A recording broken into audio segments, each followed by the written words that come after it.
Shalom, puji Tuhan saudaraku, apa kabar? Kita jumpa lagi. Kali ini saya ingin mengajak kita membaca renungan dari Ulangan pasal 6 ayat 5. Kasihlah Tuhan perintah dengan segenap hatimu dan dengan segenap jiwamu dan dengan segenap kekuatanmu.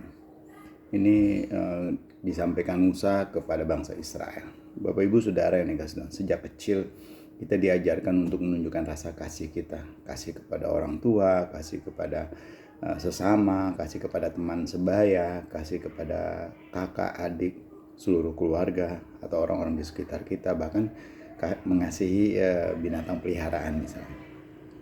Kita menganggap kasih adalah suatu emosi.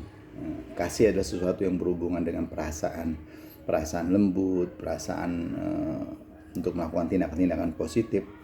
Tapi ketika kitab suci memerintahkan kita untuk mengasihi Tuhan dan sesama, kita mungkin harus berpikir ulang tentang kasih ini. Kasih ini berhubungan dengan perasaan atau bagaimana? Karena di Matius 22 ayat 37, suatu kali ketika ada orang bertanya kepada Tuhan Yesus, hukum mana yang paling utama dan terutama, Tuhan Yesus bilang, kasihlah Tuhan dengan segenap hatimu, dengan segenap akal budimu, dengan segenap kekuatanmu, dan seluruh hidupmu.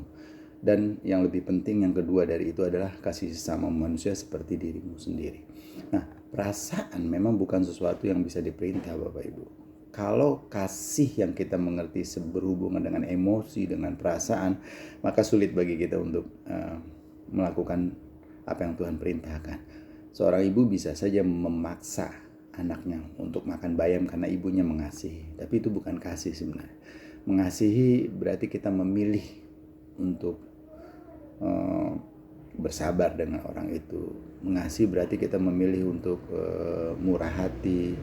Mengasihi berarti kita memilih untuk tidak membuat orang itu terluka.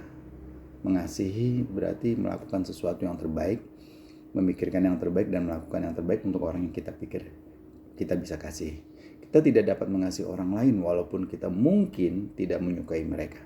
Karena mengasihi berkenanan dengan hal membuat pilihan. Mengasihi bukanlah berhubungan dengan perasaan, tapi mengasihi adalah berhubungan dengan pilihan kita. Tuhan memerintahkan kasihilah sesamamu manusia seperti dirimu sendiri. Ya, kita dapat merespon perintah Tuhan itu dengan ketaatan. Nah, ketika kita taat, kita bisa mengasihi.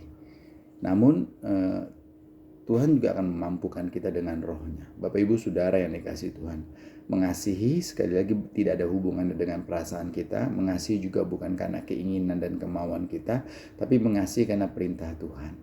Ketika Bapak Ibu taat kepada perintah Tuhan Yesus, maka Bapak Ibu bisa mengasihi.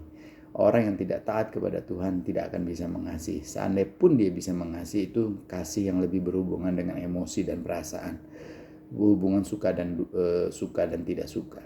Tetapi mengasihi di dalam Alkitab adalah perintah dari Tuhan, sehingga kita tidak bisa mengelak, sehingga kita tidak bisa menghindar. Oleh karena itu Bapak Ibu Saudara yang dikasihi Tuhan, mengertilah terus, belajarlah terus, dalamilah terus perkataan-perkataan Tuhan Yesus, sehingga kita bisa mengerti apa yang Tuhan inginkan bagi kita. Karena sekali lagi, mengasihi itu tidak ada hubungannya dengan perasaan kita.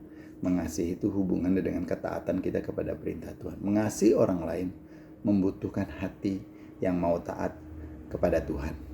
Kiranya Tuhan memberkati kita semua. Haleluya. Terima kasih Tuhan Yesus atas anugerah dan kebaikan-Mu.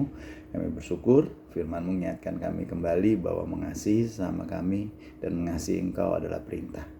Dan kami harus melakukannya. Menteraikan firman ini di dalam nama Tuhan Yesus. Haleluya. Amin.